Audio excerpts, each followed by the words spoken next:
Shri Gurudev Datta. Future guide solution मध्ये तुमचं स्वागत आहे. मी सुचिता जिरवणकर.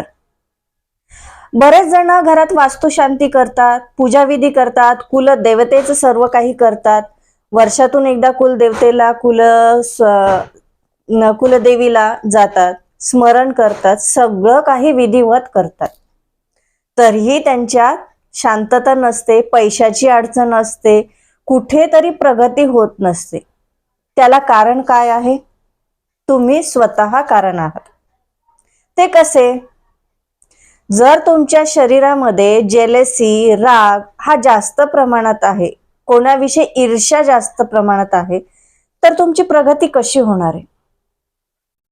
तर सर्वात आधी तुम्हाला तुमच्या मनातला जो राग आहे, जेलसी आहे कोणाविषयी, ती काढून टाकणं आवश्यक आहे.